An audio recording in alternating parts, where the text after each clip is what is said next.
On March 17, 2017, construction of the new Märklinium officially began. The project was kicked off with a traditional groundbreaking ceremony. The Märklin CEO, local politicians and other persons involved in the project were participating and enjoying the celebratory moment. As it is the usual custom, they also dug up a little surprise, a bottle of fine liquor.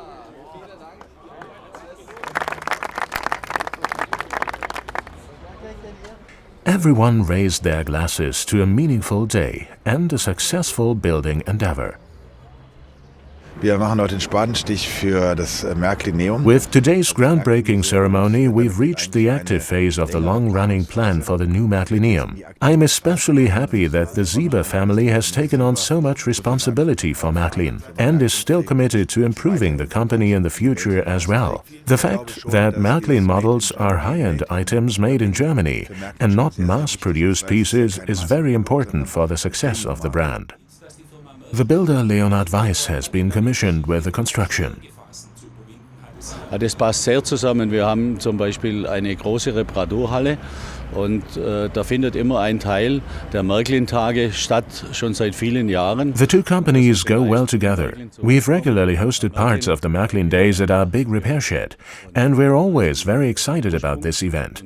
Both the Märklin company and our own brand were founded here in Göppingen over 100 years ago, and this is simply where we belong. Da gehören wir einfach hin. Märklin is spending more than €11 million on the new world of experience, which can be viewed as an investment in the future of the entire main campus.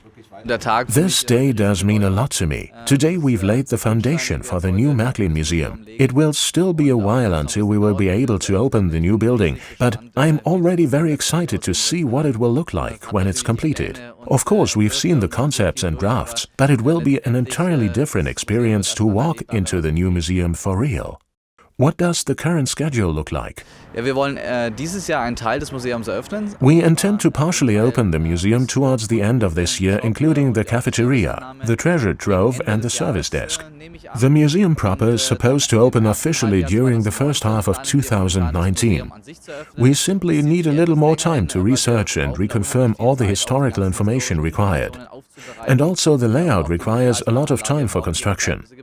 If everything goes as planned, we will hold the vernissage at the new location this year. Vernissage hier am neuen Standort durchführen, das wäre natürlich toll.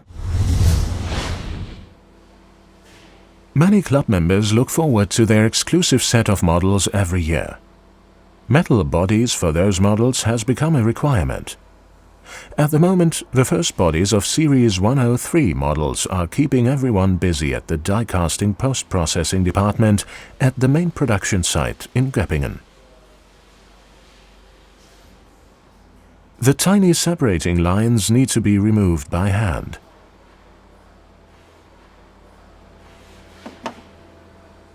Very soon the models will be transferred to the galvanic department, where the matching carriers are being worked on at the moment.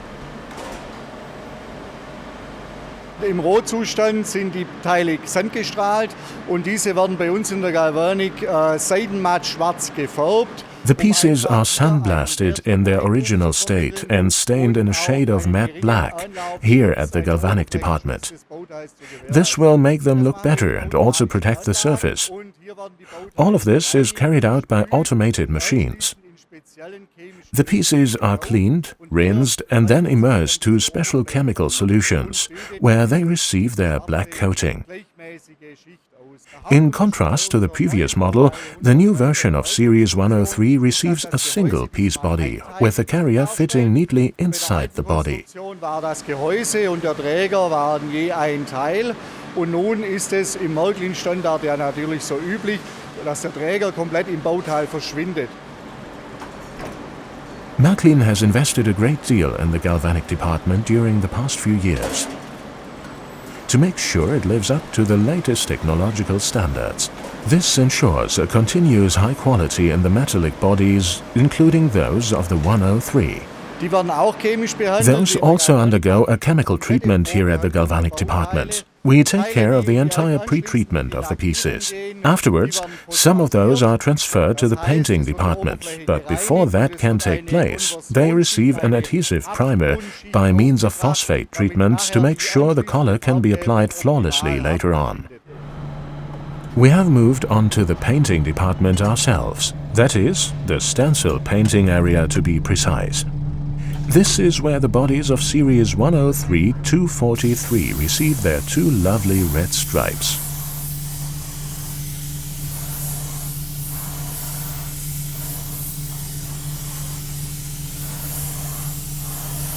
Several layers of paint are sprayed on the body, one after another. In the course of the following production steps, the frame will receive a grayish-black coloring. The two embellishing lines will be carried out by means of pad printing.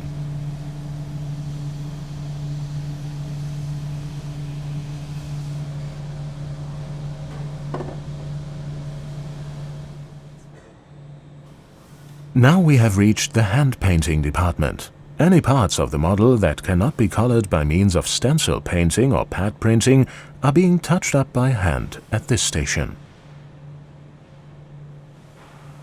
The frame has already been painted grey-black, which was previously done at the stencil painting department. A steady and skilled hand is needed for this job. It takes a lot of experience to acquire both of those.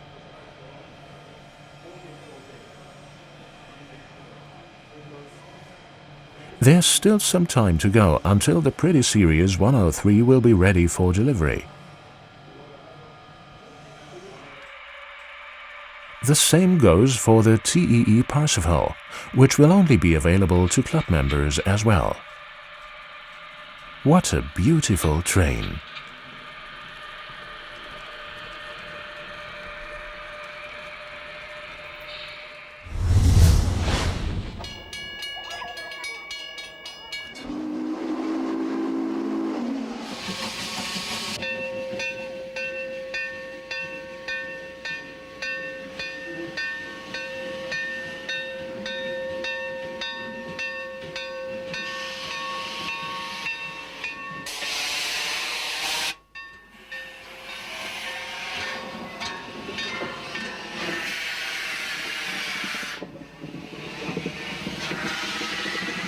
A giant on wheels. No, this is not the big boy we are talking about, but the similarly famous Challenger. It can rightfully be considered the forefather of the big boy. The first series of this mighty engine was delivered to the Union Pacific back in 1936. The Challenger is a so-called mallet locomotive, as its trucks consist of two separate groups with 3 drivers each. Initially, the engine was designed to haul heavy freight trains. Nevertheless, it also came to tow passenger trains once in a while. An overall 5 series of types were built. The final Challenger series hit the tracks in 1944. The engine with road number 3985 could be preserved in a fully functional state. Through the years, many engines were remodeled to run on oil instead of coal. The impressive engine measures 40 yards in length. It weighs more than 500 tons and can go up to 70 miles per hour. It's a pleasure to watch this mighty engine going at full steam. Sadly, the time of the Challenger engines already began to fade in the 1950s. Modern diesel locomotives were gradually taking their place on the tracks. Although their performance was not lacking, they were finally taken out of the regular service in the early 1960s. One of their home engine sheds used to be located in Cheyenne, Wyoming. Only bits and pieces of the large engine shed have remained on the spot. It served as a prototype for this model kit. The big boy joined the Märklin assortment already in 2001. As so, it was only a matter of time until the Challenger would be added as well. This time has finally come, and you need not wait further. .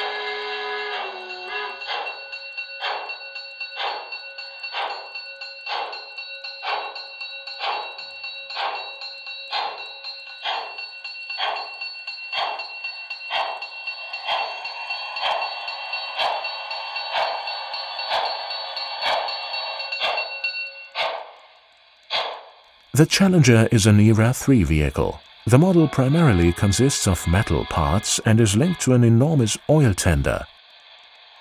An MFX decoder works on board. Numerous sound and light functions are available. A set of nice smokestacks can be mounted separately. The large smoke deflectors are real eye-catchers. The two-part mallet trucks with the typical box-pock drivers were executed beautifully. Many separately mounted handrails, flawless lettering and a perfect color scheme are further characteristics of the new Challenger.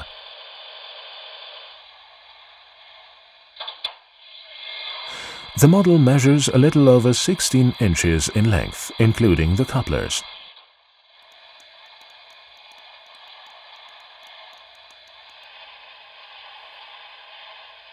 The windows at the driver's cab can be opened and the cab lights turned on.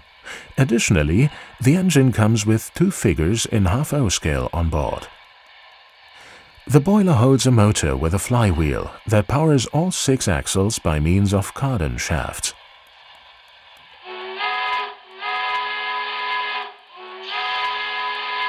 Now the engine is about to depart for the many miles of tracks ahead.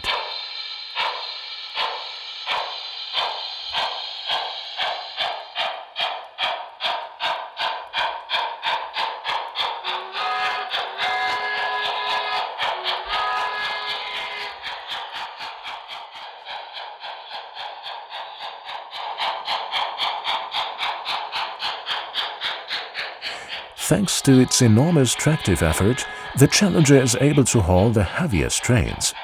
It does well on a radius of 360 mm as well.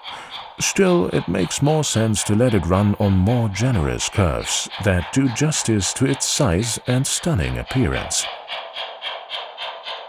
Matching cars are available as part of the Märklin assortment.